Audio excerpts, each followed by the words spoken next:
speaker, whom I would like to introduce, is Nicolas Krev.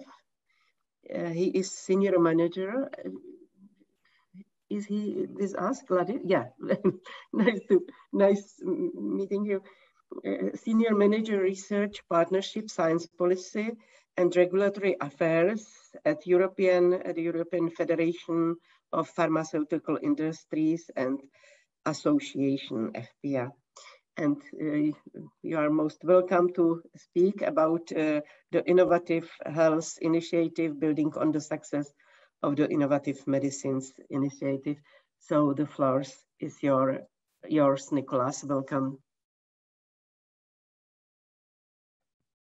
You are muted. You are muted. We cannot hear you. You should hear me now. Yes, now it's fine. Thank you. Thanks a lot. So before I start this presentation, I would like to highlight that first on the slide that you are seeing here regarding IHI, I would call your attention also on the logo on the bottom of the slide, because I'm presenting not only on behalf of FPA, but also of several industry associations that are involved in IHI, namely FPA, but also MedTech Europe, COSIR, Vaccines Europe, and Europa Bio, which is actually an important aspect of IHI and actually an evolution since IMI and IMI2. So what I will be presenting right now comes with also a disclaimer. We would present the status of the discussions on IHI currently, but the content is not final at all. And we would not preempt the outcome of the legislative process on partnerships, which are currently under discussion at the level of the Council and the Parliament. So I would like to highlight first, before we start, a few challenges on which you are probably all of you familiar, but Alzheimer's disease is the most common form of dementia and is actually 60 to 70% of dementia cases. And in Europe, this represents around 10 million of people and is expected to represent actually 14 million by 2030. And this represents a cost for society of 250 billion by 2030. So in order to face to answer these challenges, what are the solutions that can be provided by IHI? So the solutions that we would bring would actually consist of combining technologies, data, products, and services to first better understand the disease and the progression of the disease, to also enable an earlier detection and diagnosis, and to actually also enable prevention and treatment better adapted to the patient's needs. So for instance, a better diagnostic and monitoring and management of diseases. So what we would propose around IHI would be actually a paradigm shift, which would combine data, diagnostics, drugs, device, in order to actually improve the management of disease for patients. And this would be enabled through public-private collaboration, through technology integration, and taking patients as a starting point. So this is the vision that we have for IHI. So just also in one slide, how to summarize what the Innovative Health Initiative would be. So this would be a joint undertaking between the European Commission on the one hand and the healthcare industry on the other hand, with the 5 industry associations mentioned at the start of the presentation. So this partnership would be cross-sectoral, with the pharmaceutical sector on the one hand, FPA, Vaccines Europe, and Europa Bio, but also medical technologies with MedTech Europe and COSIR. Its budget over 7 years would be of 2.4 billion, with 1.2 billion coming from the European Union. So that would consist of EU funding and 1.2 billion in-kind contributions from the industry and contributing partners. So just to be very precise, 1 billion coming from the industry associations and their members, and 200 million coming from what is called contributing partners. So this would be additional partners to the different projects. As mentioned earlier, the legislative process is ongoing. So the Commission, of course, already published its proposal for a council regulation. So now, during the legislative process, we expect that tentatively the council would reach an agreement possibly in November. And at the level of the parliament, the ITRE committee already published its report in July. So we expect now a plenary vote within the parliament soon.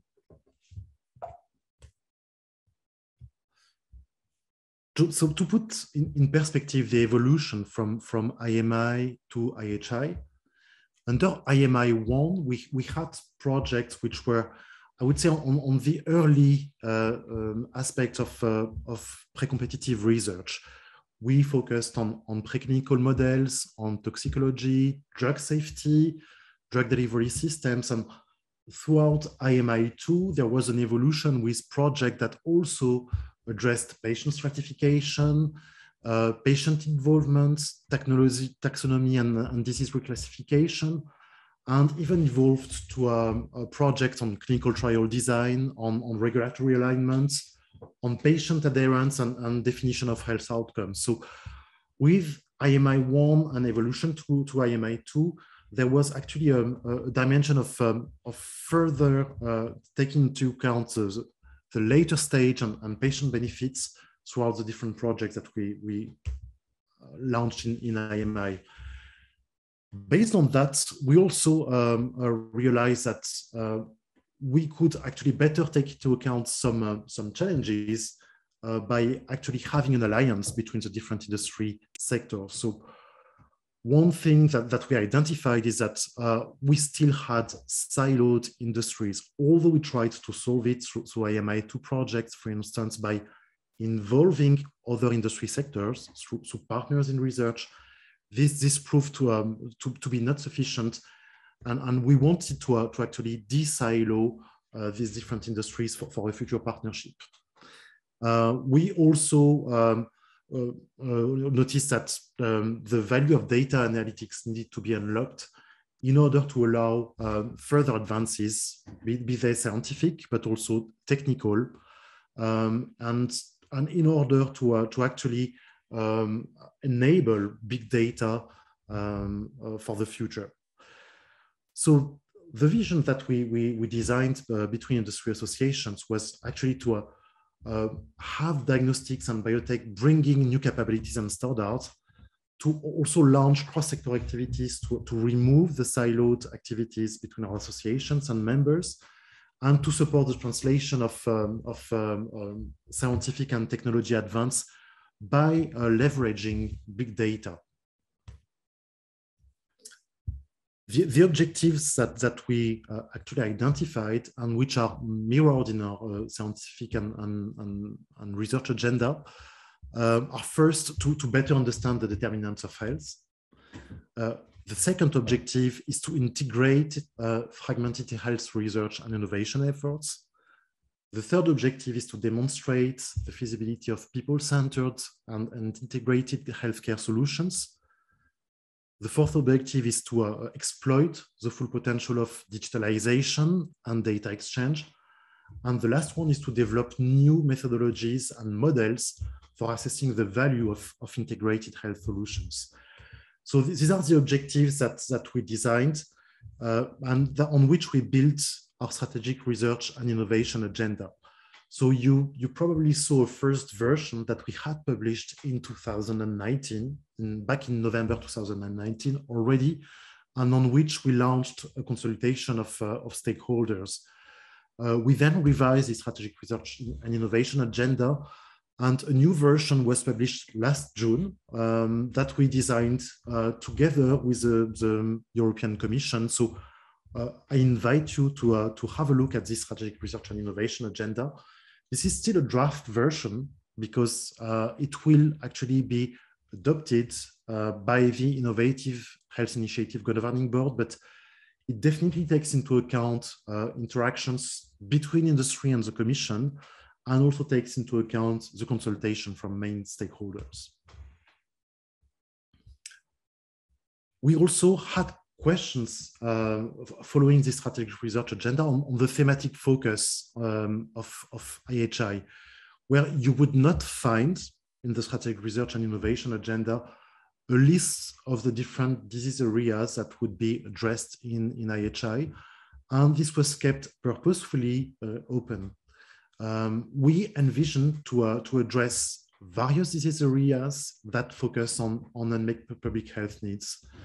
And we will cover various stages in the healthcare pathway and address actually prevention, detection, diagnosis, and treatment of various diseases. And to select actually what would be the focus areas of IHI, there would be discussions first within the advisory groups, including what is called the innovation panel, and also with the governing board of IHI. The criteria that we would take into account would be first the high disease, the high burden, of the disease for patients and society. One example, of course, that we have in mind is Alzheimer's disease that is explicitly mentioned in our strategic research agenda. We would also take into account the economic impact of the disease for patients and society, but also the transformational nature of potential results of projects. So what would evolve between IMI and IHI? Here I would actually go very quickly through this slide and be very open to questions after this presentation, but I don't want to go into details into the operational aspects. I mentioned the difference between IMI and IHI regarding the founding industry associations already. And I would like to highlight the fact that within IHI compared to IMI, we would actually identify the strategic focus with interactions with the innovation panel and with the different focus groups that we have. And I would represent that on the next slides. What you can see on this slide is actually the ecosystems of the stakeholders that usually participates to the design of the IHI and previously on the IMI topics, but that we would like also to involve into IHI, be it in the community of stakeholders, but also in project participants. So we envision to set up an advisory group, which would be called the innovation panel under IHI, which would involve these different stakeholders in order to advise IHI on the future priorities and on the future topics. How would this opening up of the process for ideation takes place? So first, we envision to start early engagement with the stakeholders from the public sectors for the definition of priorities. So we would co-design the priorities with the innovation panel that would involve the relevant public stakeholders. And this panel would also help explore, identify, and review the potential areas and topics. And this would be a place where there would be an interaction between the industry, the commission, and the stakeholders to work on the future priorities of IHI. We would, of course, still have in IHI another advisory group, which is a state's representative group, that would be involved and consulted on the core topics and on our future ideas. Compared to IMI, we would share the draft ideas earlier on with the state's representative group in order to ensure their early feedback and to ensure a dialogue with the member states on the future IHI topics. So if you're wondering for the different stakeholders, how they would be able to engage and participate. So first, the option is to participate in the innovation panel, so either directly, and for this, there would be a selection of the different stakeholders that will be represented into this panel. So there will be a call for expression of interest that will be published before the innovation panel is set up. This is something that would be launched once we have an agreement between member states on the legislation of IHI. Once there is stability on the legislative text, expressions for interest would be launched in order to select the members.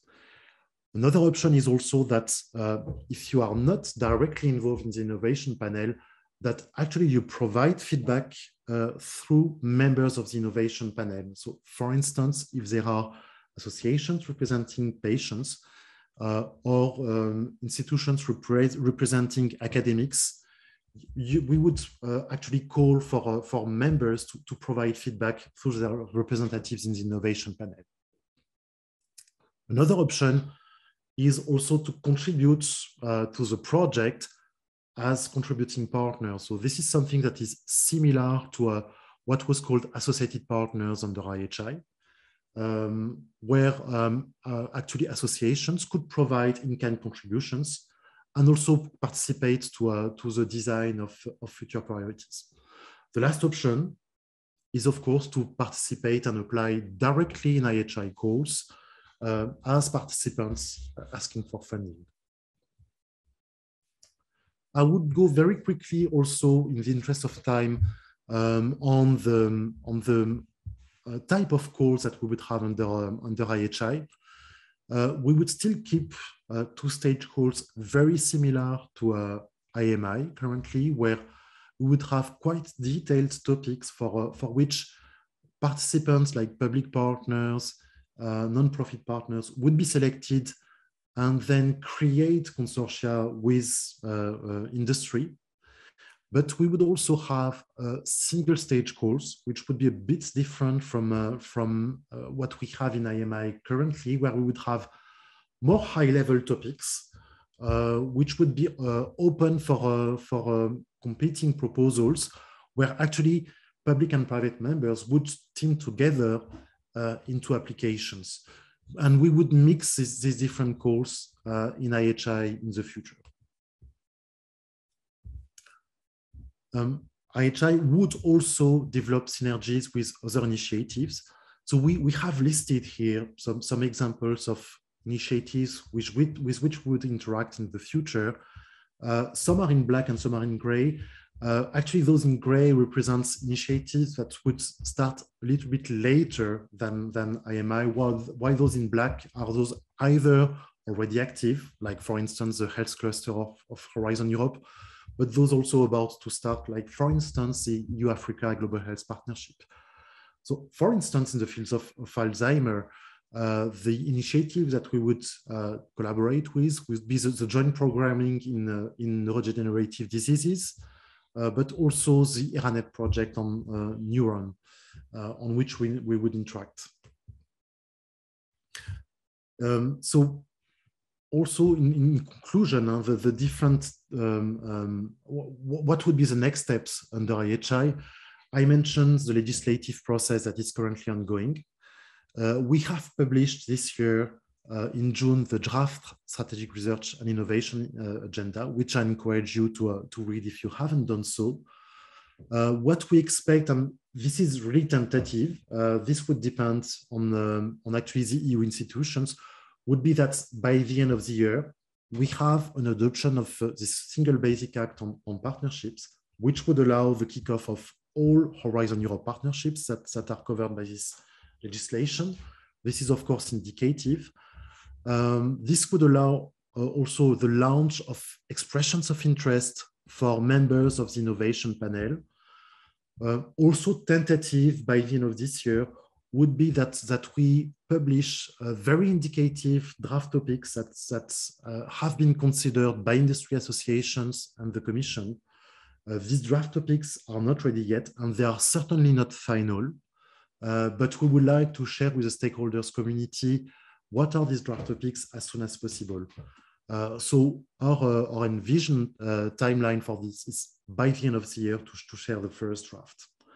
That means that by the beginning of next year, we would adopt the strategic research agenda for IHI, but we would also like to launch the first call for applications of IHI once we have the strategic innovation agenda adopted, but also the different bodies of IHI that are active, including the innovation panel in IHI. If you want more detail and more information on the partnership, so you first can find information on a website that was created by the different industry associations, euhealthppp.org, where you would find the draft strategic research and innovation agenda, but also some case studies of what possible projects could look like. These are just examples and not topics. You can also find details on the website of the Commission, especially on the page for candidates for European partnerships in health. There is also one page on the AMI website which provides consolidated data on the IHI initiative, which I invite you to consult. And should you have any question, please feel free to contact us. You can find the address here, contact@euhealthppp.org. This address would point actually to contacts within the different industry associations. Well, thanks for your attention. And if you have any questions, please feel free to ask them.